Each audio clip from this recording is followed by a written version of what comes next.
It has, we were just talking before we started. It's been a while, and I remember the last time you and I saw each other.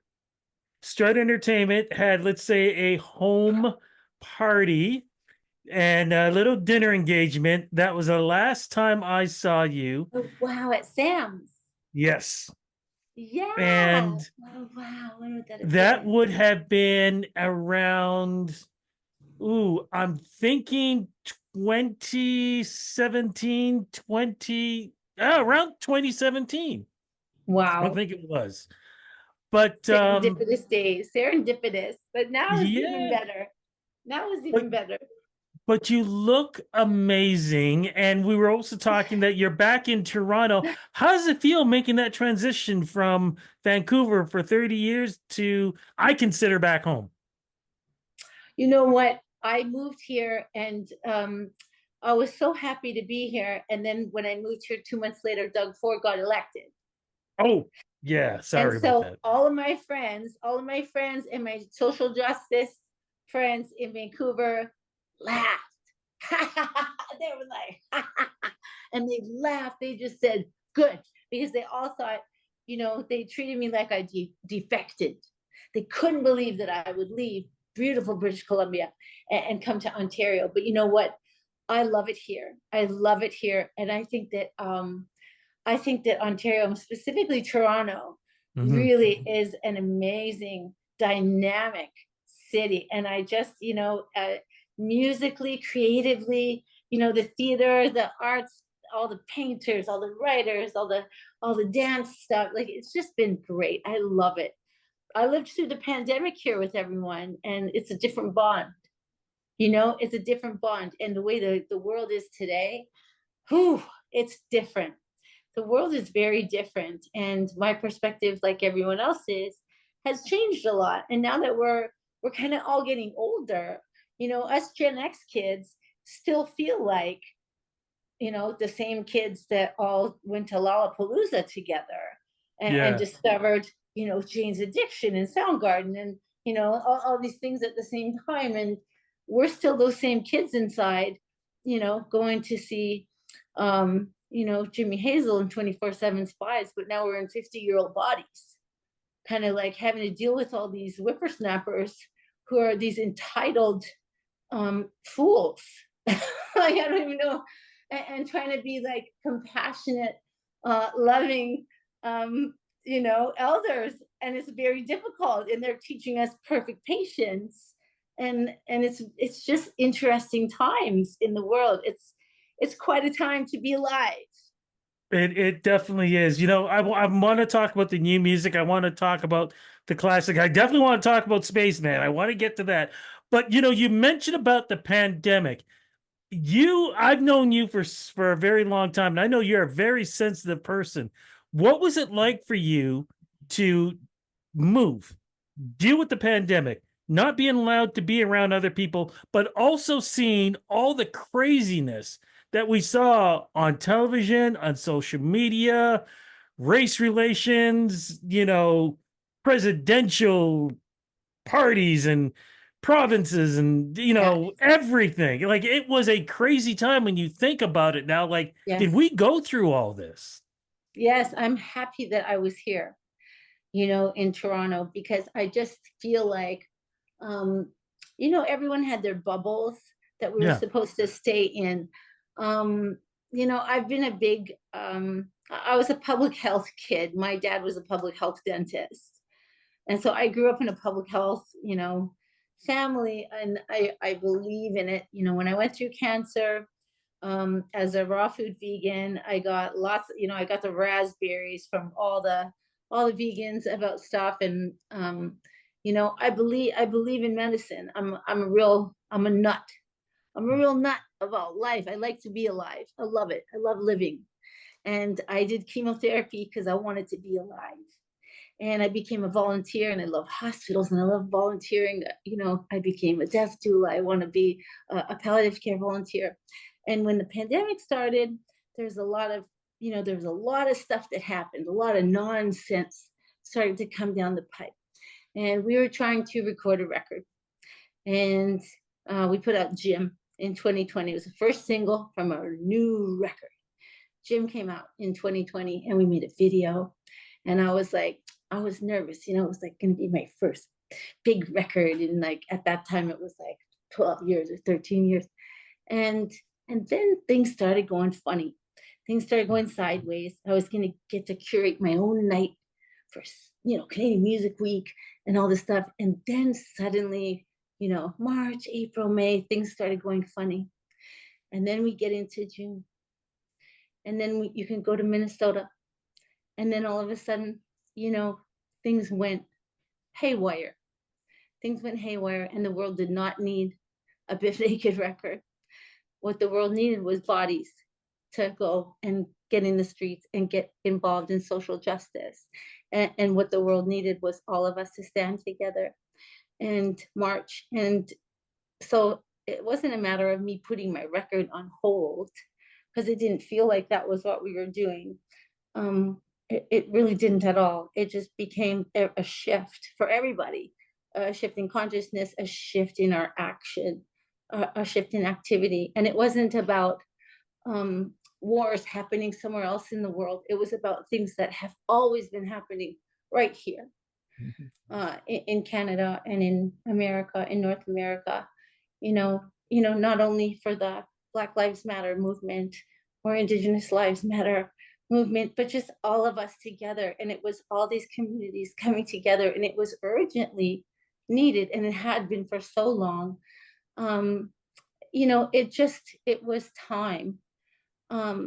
Unfortunately, the pandemic was going on at the same time. Yeah. And then as everything went forward, everything else going on in the rest of the country, Doug Ford put a stay-at-home order in Ontario. And then people started kind of going bananas. People went bananas. And then the Ottawa, the trucks and people started going bananas, bonkers. Yeah.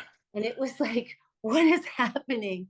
Meanwhile, during all this time, I mean, I'm not telling you anything you don't know. Things in the whole wide world went nuts. Ukraine went nuts. Haiti went nuts. Everything was going nuts in DR Congo. Everything was going nuts already in Sudan, in Syria. Everything was going nuts. And I didn't feel like putting on a record. How it eventually came to be and come out today is a miracle. It's a miracle that any of us, even feel like making art. But there's a song on my record called Stay in Your Lane. And that is definitely all about all about the time during the pandemic. Definitely is a nod to that time. And it's just basically about how everyone needs to do what they do and let everybody else do what they're going to do. Now you mentioned something too that I wasn't sure we were going to talk about, because the last time you and I had a conversation, it was about the diagnosis of cancer. How are you right now, and how did you deal with such? And I can't even imagine. Can't even imagine. How was it for you dealing with all of that? You know what, Rudy? At the time that I was diagnosed, the way I see it today, I was a young girl. I was 36 years old. At that time, I had just gotten married 2 weeks before to a promising young man. And we had only been married a couple of weeks. It was, I look at it now, it was a fairy tale tragedy. It was a fairy tale tragedy.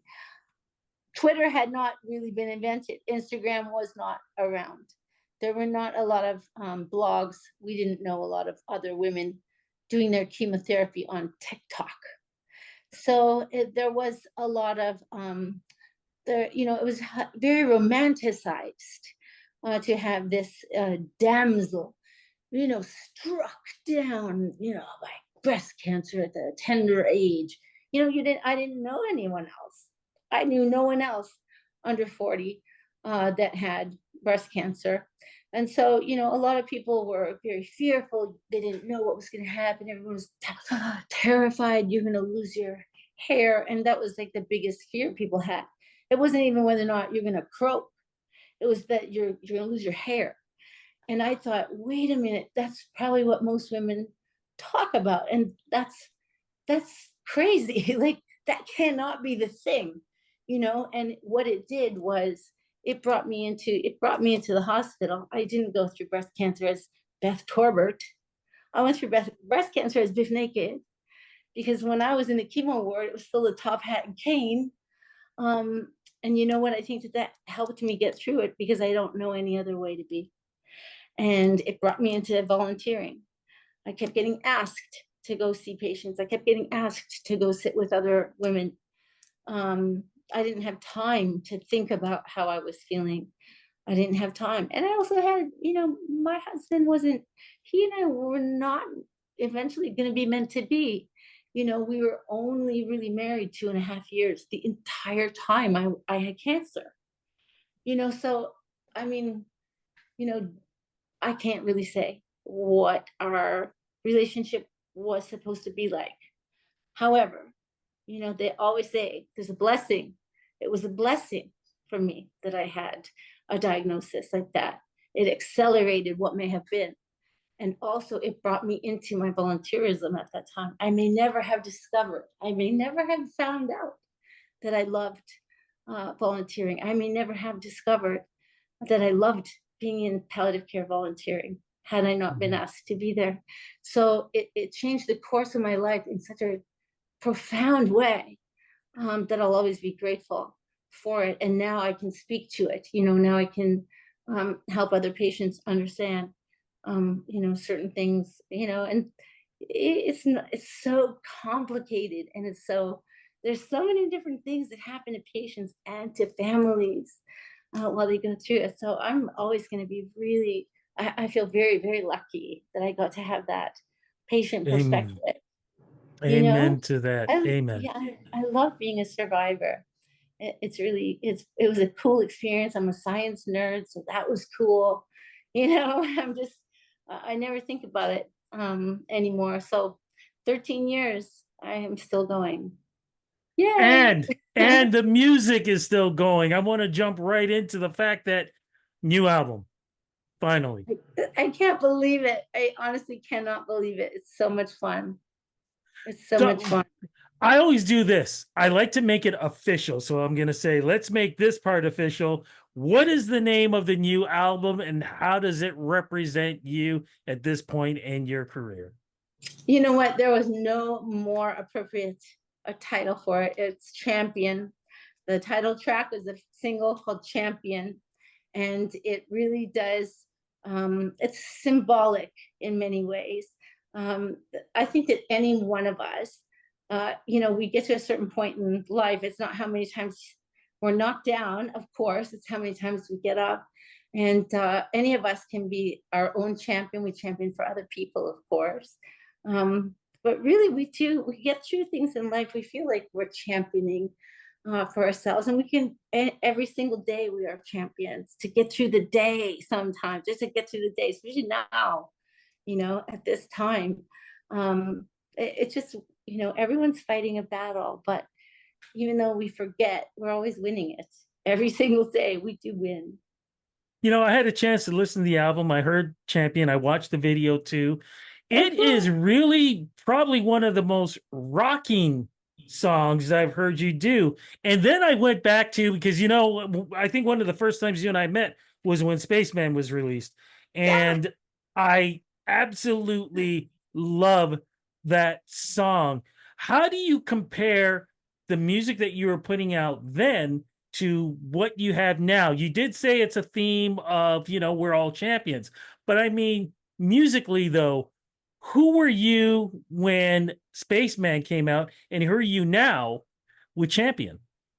I think that I feel like I've always loved making really eclectic records, because probably like yourself, we love all kinds of different music. Hell yeah. And I've been so lucky that I've been able to put different stuff on my records. And Champion has on the end of this record, there are 2 different dance remixes of Champion. And I love it. And with Spaceman, it was the same thing. Spaceman was written as an acoustic ballad. And that song was such a sad, lonely, lilting little sad, faraway little song, longing. It was like longing, wishing. And it's so funny to me now because when I sing it acoustically, it's such a sad little, lonely little song with a small voice, little vocal. And the way Spaceman is performed now is like almost triumphant. And Yeah. with Champion, oh my gosh, like when we played on Saturday with the boys with Tea Party and Headstones and Trouble Charger, it was like belting the song out. And I mean, we're just starting our summer touring, and it was like I think I've only sang it 3 times in front of an audience, and so I'm still like learning how to sing it. And it was like, ah! It was like such a powerful um, singing style. I just don't even know how I pulled it out. It was very difficult to sing. It was hard. I have to like still learn how to sing it. I think I have to like sing it like 10 times before I can sing it on stage. How was that show, especially getting back with all these great artists that I've interviewed from back in the day too? What was it like to get together with all of them? It's always fun. I played last summer, I think, with them at Crew Fest. Yes. Um, and I that's the one thing I love about summer because you get to do festivals all over Canada.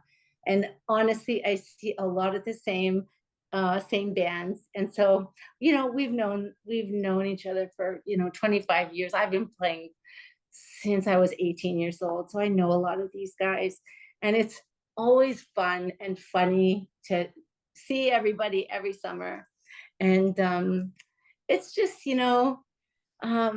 it's familiar and it's good. And it's, for me, it's always funny because I'm always going to feel the same. I always feel like the same 21-year-olds Mm. playing at the Foufoune Electrique in Montreal, with those bands, and it's just it's fabulous. And Saturday was amazing. It's a beautiful venue. It's like the tennis venue, and it was great. The crew was great. The sun was hot and shiny, and it was perfect. I wish it was going across the country. I think that big shiny Saturday, that whole era of touring, like Edgefest and stuff, I think it brings a lot of nostalgia because all the fans that did come back then and do have the big shiny tunes, we're all the same age now, and everybody wants to go and have that concert experience again. It's really heartwarming to see.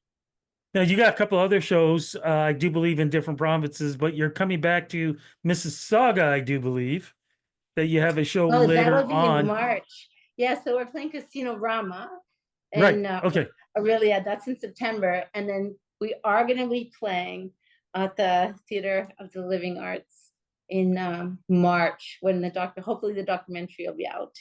That's Um, what I wanted to get to. So yeah, what is going on with this?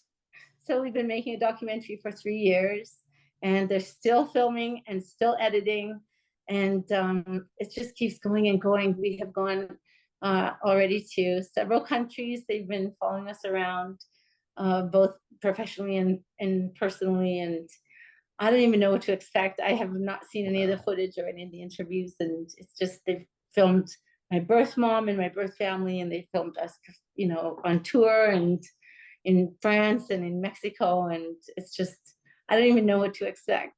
I don't know Well, what to nobody expect. knows what to expect when it comes with you. That's the fun part about all this. Uh, Um, I'm gonna wrap this up, but before we go, I gotta say, it has been such a pleasure and honor to interview you for so many years. Thank you. I know it's been too Um, long. it has been way too long. So I am hoping now that so many other things are going on that we get to do this more. Plus the fact you're in Toronto. So I'm hoping we get to run into each other at Me some too. point because I would love to get together because there's so much I want to talk about and everything off camera. But I'm just so happy with the way things have turned out in your life. And again, Thank just you. congratulations on the new music. congratulations on this upcoming documentary, but more importantly, this congratulations on everything you've done with Canadian music. Thank you so much, Rudy. So nice to talk to you.